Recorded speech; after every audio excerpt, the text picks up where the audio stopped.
ମୁଁ HN ପ୍ରଧାନ ଆପଣମାନଙ୍କୁ ସମସ୍ତଙ୍କୁ ମିଶନ 2030 ଟିମ୍ ତରଫରୁ ସ୍ୱାଗତ କରୁଛି। ଆପଣମାନେ ଦେଖୁଛନ୍ତି hidden secret of the Bible. ଆଜିର ବିଷୟ କ'ଣ ବାଇବେଲରେ ଆଧୁନିକ ଯୁଦ୍ଧ ପଦ୍ଧତି ଉପରେ ଉଲ୍ଲେଖ କରାଯାଇଛି କି? କ'ଣ ବାଇବେଲରେ ମିସାଇଲ୍, ବୋମା, ପରମାଣୁ ବୋମା, ଜେଟ୍ ଫାଇଟର, ହେଲିକପ୍ଟର, ଡ୍ରୋନ୍ ବିଷୟରେ ଉଲ୍ଲେଖ କରାଯାଇଛି କି? ଆଜ୍ଞା ହଁ, ଏହିସବୁ ବିଷୟରେ ଉଲ୍ଲେଖ କରାଯାଇଅଛି। ଆଧୁନିକ ଯୁଦ୍ଧ ପଦ୍ଧତିର ଭୟାବହତା ଏବଂ ଏହାର ଧ୍ୱଂସଲୀଳା ଏବଂ ଏହାର ପରିଣାମ ମଧ୍ୟ ଉଲ୍ଲେଖ କରାଯାଇଅଛି। ବାଇବେଲରେ ଏହି ବିଷୟରେ 2500 ବର୍ଷ ପୂର୍ବେ ଉଲ୍ଲେଖ କରାଯାଇଅଛି। କାରଣ ପରମେଶ୍ୱର ନିଜର ମହିମା ଏବଂ ପୃଥିବୀରେ ଘଟୁଥିବା ବିଷୟ ସବୁ ନିୟନ୍ତ୍ରଣ କରନ୍ତି ଏବଂ ଏହି ବିଷୟ ଜ୍ଞାତ କରାଉଅଛନ୍ତି। 1940 ମସିହା ପୂର୍ବରୁ ଜେଟ୍ ଫାଇଟର, ଡ୍ରୋନ୍, ମିସାଇଲ୍ ଆକ୍ରମଣ ଏହି ବିଷୟରେ ଯଦି ବାଇବେଲରେ ପାଠ କରାଯାଉଥିଲେ ଏହା ଅର୍ଥହୀନ ଲାଗୁଥିଲା। ସେହିପରି 1945 ମସିହା ପୂର୍ବେ ପରମାଣୁ ବୋମା ବିଷୟରେ ପାଠ କଲେ ମଧ୍ୟ ଅର୍ଥହୀନ ଲାଗୁଥିଲା। କିନ୍ତୁ ଆଜି ଆମ୍ଭେମାନେ ସ୍ୱଚକ୍ଷୁରେ ଦେଖୁଅଛୁ। ଧନ୍ୟ ଆପଣଙ୍କର ଚକ୍ଷୁ ଏବଂ ମୋର ଚକ୍ଷୁ, କାରଣ ଆମ୍ଭେମାନେ ପରମେଶ୍ୱରଙ୍କର ମହିମା ଦେଖୁଅଛୁ। ଏଣୁ ଭାଇ ଓ ଭଉଣୀମାନେ, ପୃଥିବୀର ସ୍କ୍ରିପ୍ଟ ପୂର୍ବରୁ ହିଁ ବାଇବେଲରେ ଉଲ୍ଲେଖ କରାଯାଇଅଛି। ଆସନ୍ତୁ ଆମେ ପାଠ କରିବା ଜୋଏଲ ଭବିଷ୍ୟତ ବକ୍ତାଙ୍କ ଲିଖିତ ଜୋଏଲ ପୁସ୍ତକ 2 ପର୍ବ। ଏହା ମଧ୍ୟ ଗୋଟିଏ ଭବିଷ୍ୟବାଣୀ ଯାହା 2500 ବର୍ଷ ପୂର୍ବେ ଉଲ୍ଲେଖ କରାଯାଇଥିଲା ଏବଂ ଆଜି ଏହି ବିଷୟମାନ ସଫଳ ହୋଇଅଛି। ଭବିଷ୍ୟବାଣୀଗୁଡ଼ିକ ଏପରି ଭାବରେ ଲେଖାଯାଇଅଛି ଯେ ପ୍ରକାରେ ଏହା ଧୀରେ ଧୀରେ ଏହା ଲୋକଲୋଚନକୁ ଆସିବ। ଏହା ସମସ୍ତେ ବୁଝିବା ମଧ୍ୟ କଷ୍ଟକର ଅଟେ। ଜୋଏଲ 2 ପର୍ବ 1 ପଦରେ ଉଲ୍ଲେଖ କରାଯାଏ, ତୁମ୍ଭେମାନେ ସିଓନରେ ତୁରୀ ବଜାଅ ଓ ଆମ୍ଭ ପବିତ୍ର ପର୍ବତରେ ଘୋରନାଦ କର। ସିଓନ ଅର୍ଥାତ୍ ନୂତନ ଇସ୍ରାଏଲ ବା ଖ୍ରୀଷ୍ଟିଆନ ଦେଶ। ଯେଉଁମାନେ ଇସ୍ରାଏଲ ଦେଶକୁ ସହଯୋଗ କରନ୍ତି ସେମାନଙ୍କୁ କୁହାଯାଉଛି ତୁରୀ ବଜାଇବା ନିମନ୍ତେ, ଅର୍ଥାତ୍ ଯୁଦ୍ଧ ଘୋଷଣା କରିବା ନିମନ୍ତେ ବା ଯୁଦ୍ଧ ପାଇଁ ପ୍ରସ୍ତୁତ ହେବା ନିମନ୍ତେ ସନ୍ଦେଶ ଦିଆଯାଉଛି। ଆମ୍ଭ ପବିତ୍ର ପର୍ବତରେ ଘୋରନାଦ କର, ଅର୍ଥାତ୍ ସମସ୍ତଙ୍କୁ ଚେତାଇ ଦେବା ନିମନ୍ତେ, ସିଗ୍ନାଲ ଦେବା ନିମନ୍ତେ ସୂଚେଇ ଦିଆଯାଉଛି। ଦେଶବାସୀ ସମସ୍ତେ କମ୍ପମାନ ହୁଅନ୍ତୁ। ଏହା ହୋଇପାରେ ଖ୍ରୀଷ୍ଟିଆନ ଦେଶଗୁଡ଼ିକ ଏବଂ ଇସ୍ରାଏଲ ଦେଶ ଶକ୍ତିଶାଳୀ ହେବେ। ଏଣୁ ଅନ୍ୟ ଦେଶବାସୀ ଭୟ କରନ୍ତୁ, କାରଣ ପରମେଶ୍ୱର ଖ୍ରୀଷ୍ଟିଆନ ଓ ଇସ୍ରାଏଲ ଦେଶ ସହିତ ଅଛନ୍ତି। କାରଣ ପ୍ରଭୁଙ୍କର ଦିନ ନିକଟତର ଏବଂ ସେ ଦିନ ଆସୁଅଛି। 2 ପଦରେ ଲେଖାଯାଏ, ତାହା ତିମିର ଓ ଅନ୍ଧକାରମୟ ଦିନ, ତାହା ମେଘାଚ୍ଛନ୍ନ ଓ ନିବିଡ଼ ଅନ୍ଧକାରମୟ ଦିନ। ପର୍ବତ ଗଣ ଅରୁଣ ତୁଲ୍ୟ ତାହା ବ୍ୟାପ୍ତ ହେଉଅଛି। ଯେତେବେଳେ ଏହି ଦେଶଗୁଡ଼ିକ ଆକ୍ରମଣ କରିବେ ତାହା କିଂକର୍ତ୍ତବ୍ୟ ବିମୂଢ଼ ପରିସ୍ଥିତି ହେବ। ଦେଶ ନିବାସୀମାନେ କ'ଣ କରିବେ ଜାଣିପାରିବେ ନାହିଁ। ସେହି ସମସ୍ୟାକୁ ମୁକାବିଲା କରିବା କଷ୍ଟକର ବିଷୟ ହେବ।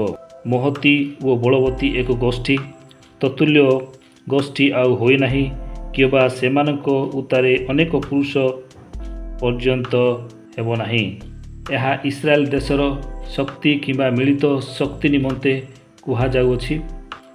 ଏହା ଏକ ଶକ୍ତିଶାଳୀ ସେନାବାହିନୀ ବା ସେନାବାହିନୀର ସଂଗଠନ ହୋଇପାରେ। ଏହି ସେନାବାହିନୀ ଅନେକ ବର୍ଷ ପର୍ଯ୍ୟନ୍ତ ପୃଥିବୀକୁ ରାଜ କରିପାରେ। ଏହା ଇସ୍ରାଏଲର ସୈନ୍ୟ ହୋଇପାରନ୍ତି କିମ୍ବା ଇସ୍ରାଏଲ ନାଟୋ ସୈନ୍ୟ ହୋଇପାରନ୍ତି କିମ୍ବା ଇସ୍ରାଏଲ ଆମେରିକା ସୈନ୍ୟ ହୋଇପାରନ୍ତି। ଆପଣ ଜାଣନ୍ତି କି ଆମେରିକାର ପୃଥିବୀରେ 80ଟି ସ୍ଥାନମାନଙ୍କରେ ବିଭିନ୍ନ ଦେଶମାନଙ୍କରେ ସୈନ୍ୟ ଆଡ୍ଡା ରହିଅଛି। ଆମେରିକା କାହାକୁ ଭୟ କରେ ନାହିଁ ଏବଂ ଆମେରିକା ସୈନ୍ୟବାହିନୀରେ ଇସ୍ରାଏଲ ଲୋକମାନେ ମଧ୍ୟ ଅଛନ୍ତି। 3 ପଦ, ସେମାନଙ୍କ ଆଗରେ ଅଗ୍ନି ଗ୍ରାସ କରୁଅଛି ଓ ସେମାନଙ୍କ ପଶ୍ଚାତରେ ଅଗ୍ନିଶିଖା ଦଗ୍ଧ କରୁଅଛି। ସେମାନଙ୍କ ଆଗରେ ଅଗ୍ନି ଗ୍ରାସ କରୁଅଛି ଓ ସେମାନଙ୍କ ପଶ୍ଚାତରେ ଅଗ୍ନିଶିଖା ଦଗ୍ଧ କରୁଅଛି। ଏଠାରେ ଜୋଏଲ ଭବିଷ୍ୟତ ବକ୍ତା ଦର୍ଶନ ଦେଖାଉଛନ୍ତି ଯେ ଏହି ପ୍ରକାର ଉଡ଼ନ୍ତା ଯନ୍ତ୍ର ବା ଅସ୍ତ୍ର ଦେଖାଉଛନ୍ତି ଯାହା ଗୋଟିଏ ସ୍ଥାନରେ ପଡ଼ିଲେ ବା ନିକ୍ଷେପ ହେଲେ ଅଗ୍ନି ଗ୍ରାସ କରୁଅଛି ଏବଂ ଏହା ପୂର୍ବରୁ ଏହାର ପଛରେ ନିଆଁ ଜଳୁଅଛି। ଇଂଲିଶରେ ଲେଖାଯାଏ, before them fire devours behind them a flame blazes। ଏହାର ଅର୍ଥ କ'ଣ? ଏହାର ଅର୍ଥ ରକେଟ୍ ବା ମିସାଇଲ୍ ଆକ୍ରମଣ। କାରଣ ମିସାଇଲ୍ ଟେକ୍ ଅଫ୍ କରିବା ନିମନ୍ତେ ଏହାର ପଶ୍ଚାତରେ ଅଗ୍ନି ସଂଯୋଗ କରାଯାଏ ଏବଂ ଏହା ଟାର୍ଗେଟରେ ପହଞ୍ଚିଲେ ଅଗ୍ନି ଗ୍ରାସ କରେ ବା ବିସ୍ଫୋରଣ ହୁଏ ବା ବ୍ଲାଷ୍ଟ ହୁଏ। ସେହି ସମୟରେ ବ୍ଲାଷ୍ଟ ବା ବିସ୍ଫୋରଣ ଶବ୍ଦ ବ୍ୟବହାର ହେଉନଥିଲା। ଏଣୁ ଜୋଏଲ ଭବିଷ୍ୟତ ବକ୍ତା ସାଧାରଣ ଭାଷାରେ ଅଗ୍ନି ଗ୍ରାସ କରୁଅଛି ବା ଫାୟାର ଡିଭୋର୍ସ ବୋଲି ଉଲ୍ଲେଖ କରିଅଛନ୍ତି। 2500 ବର୍ଷ ପୂର୍ବେ ଜୋଏଲ ଭବିଷ୍ୟତ ବକ୍ତା ଆଧୁନିକ ଯୁଦ୍ଧ ପ୍ରଣାଳୀ ବା ପଦ୍ଧତିରେ ଦର୍ଶନ ଉଲ୍ଲେଖ କରିଅଛନ୍ତି। ଦ୍ୱିତୀୟ ଅଂଶ, ସେମାନଙ୍କ ଆଗରେ ଦେଶ ଏଦନର ଉଦ୍ୟାନ ତୁଲ୍ୟ ଓ ସେମାନଙ୍କ ପଶ୍ଚାତରେ ତାହା ଧ୍ୱଂସିତ ପ୍ରାନ୍ତର, ଆଉ ସେମାନଙ୍କ ଠାରୁ ରକ୍ଷାପ୍ରାପ୍ତ କେହି ନାହିଁ। ଏହାର ଅର୍ଥ କ'ଣ? ପ୍ରିୟ ଭାଇ ଭଉଣୀମାନେ, ଏହାର ଅର୍ଥ ଅତ୍ୟନ୍ତ ବିନାଶକାରୀ ବୋମା ଅର୍ଥାତ୍ ପରମାଣୁ ବୋମା, ହାଇଡ୍ରୋଜେନ୍ ବୋମା। ଯେତେବେଳେ ଏହି ମିସାଇଲ୍ ଫାୟାର କରାଯାଏ, ଯେତେବେଳେ ସେହି ଦେଶ ବା ସେହି ସ୍ଥାନ ଏଦନ ଉଦ୍ୟାନ ତୁଲ୍ୟ ସୁନ୍ଦର ଏବଂ ମନୋହର ଦେଖାଯାଉଥିବ, ଯଥା ସେହି ସ୍ଥାନଗୁଡ଼ିକ ଗଛପତ୍ର ଲଗାଇ ସୁନ୍ଦର ସୁନ୍ଦର ଗୃହଗୁଡ଼ିକ ନିର୍ମାଣ କରିଥିବେ, କିନ୍ତୁ ଏହି ବୋମାଗୁଡ଼ିକ ନିକ୍ଷେପ କଲା ପରେ ସମସ୍ତ ବିଷୟ ଛାରଖାର ହେବ ଏବଂ ଏଠାରେ ଥିବା ସମସ୍ତ ଲୋକେ ଜଳି ପାଉଁଶ ହୋଇଯିବେ ଏବଂ ପାଖାପାଖି ଥିବା ଲୋକମାନେ ଏବଂ ବିଷୟବସ୍ତୁ ନ୍ୟୁକ୍ଲିୟର ଫିଜନରେ ପ୍ରଭାବିତ ହେବେ, ଯାହା ଦୀର୍ଘ ବର୍ଷ ପର୍ଯ୍ୟନ୍ତ ପ୍ରଭାବ ରଖିଥାଏ। ସେହି ସ୍ଥାନ ବହୁ ବର୍ଷ ପର୍ଯ୍ୟନ୍ତ ଧ୍ୱଂସିତ ପ୍ରାନ୍ତର ତୁଲ୍ୟ ହୋଇ ରହିଥାଏ। ଚାରିପଦ, ସେମାନଙ୍କର ଆକାର ଅଶ୍ପ ଆକୃତିର ତୁଲ୍ୟ ଓ ସେମାନେ ଅଶ୍ୱାରୋହୀଗଣ ତୁଲ୍ୟ ଦୌଡ଼ନ୍ତି। ଏହା ଜେଟ୍ ଫାଇଟର ବିଷୟରେ ଉଲ୍ଲେଖ କରାଯାଉଅଛି। ଯଥା ଅଶ୍ପ ଆକୃତି ତୁଲ୍ୟ କହିଲେ ଆଧୁନିକ ଜେଟ୍ ଫାଇଟର ପାଇଲଟ ହେଲମେଟ୍ ପରିଧାନ କଲେ ତାହା ଘୋଡ଼ା ଏବଂ ଘୋଡ଼ାର ଲଗାମ ଥିବା ସଦୃଶ ଦେଖାଯାଉଅଛି। ଏଣୁ ସେ ତାହାକୁ ଘୋଡ଼ା ଆକୃତି ସମତୁଳନା କରିଅଛନ୍ତି ଓ ସେମାନେ ଅଶ୍ୱାରୋହୀ ଗଣର ତୁଲ୍ୟ ଦୌଡ଼ନ୍ତି, ଅର୍ଥାତ୍ ଜେଟ୍ ଫାଇଟର ଗୁଡ଼ିକ ଛୋଟ ରନୱେରେ ଦ୍ରୁତ ଗତିରେ ଦୌଡ଼ି ଟେକ୍ଅଫ୍ କରିଥାନ୍ତି। ପାଞ୍ଚପଦ, ପର୍ବତ ଗଣର ଶୃଙ୍ଗରେ ରଥ ସମୂହର ଶବ୍ଦ ତୁଲ୍ୟ ସେମାନେ କୁଦନ୍ତି। ଏହାର ଅର୍ଥ କ'ଣ? ଏହାର ଅର୍ଥ ଯେତେବେଳେ ଜେଟ୍ ଫାଇଟର ଗୁଡ଼ିକ ଲୋ ଆଲ୍ଟିଚ୍ୟୁଡ଼ରେ ଉଡ଼ନ୍ତି, ସେହି ଶତ୍ରୁ ଦେଶର ରାଡାରକୁ ଚକମା ଦେବା ପାଇଁ ସେମାନେ ହଠାତ୍ ପର୍ବତ ଶୃଙ୍ଗରୁ ଡେଇଁବା ପରି ଅନୁମାନ ହୁଏ ଏବଂ ଏହି ଜେଟ୍ ଫାଇଟର ମାନଙ୍କୁ ସେହି ସମୟର ଆକ୍ରମଣଯାନ ଅର୍ଥ ରଥ ବିଷୟରେ ଜ୍ଞାତ ଥିଲେ, ଏଣୁ ଏହିସବୁ ରଥ ବୋଲି ସମ୍ବୋଧନ କରୁଅଛନ୍ତି। ଦ୍ୱିତୀୟ ଅଂଶ, ନଡ଼ାଗ୍ରାସକାରୀ ଅଗ୍ନିଶିଖାର ଶବ୍ଦ ତୁଲ୍ୟ ସେମାନେ ଯୁଦ୍ଧାର୍ଥେ ଶ୍ରେଣୀବଦ୍ଧ ବଳବତ୍ତୀ ଗୋଷ୍ଠୀ ତୁଲ୍ୟ। ଯେତେବେଳେ ଆପଣମାନେ ଏହି ଜେଟ୍ ଫାଇଟର କିମ୍ବା ଯୁଦ୍ଧାର୍ଥେ ଥିବା ହେଲିକପ୍ଟର ଶବ୍ଦ ଶ୍ରବଣ କରିବେ, ତାହା ଅଗ୍ନିଗ୍ରାସ ତୁଲ୍ୟ ଲାଗେ ଏବଂ ଏହି ଜେଟ୍ ଫାଇଟର ଗୁଡ଼ିକ ଲାଇନ୍ ବାଇ ଲାଇନ୍ ଉଡ଼ି ଆକ୍ରମଣ କରିଥାନ୍ତି, ଯାହା ଆମ୍ଭେମାନେ ଆଜି ଦେଖୁଅଛୁ। 6 ପଦ, ସେମାନଙ୍କ ସାକ୍ଷାତରେ ଗୋଷ୍ଠୀଗଣ ଯନ୍ତ୍ରଣାଯୁକ୍ତ, ସେମାନଙ୍କର ମୁଖ ମଳିନ। ଏହି ପ୍ରକାର ବୋମା ମାଡ଼ ଦ୍ୱାରା ଗୋଷ୍ଠୀଗଣ କଷ୍ଟ ପାଇବେ ଏବଂ ଯନ୍ତ୍ରଣା ପାଇବେ। 7 ପଦ,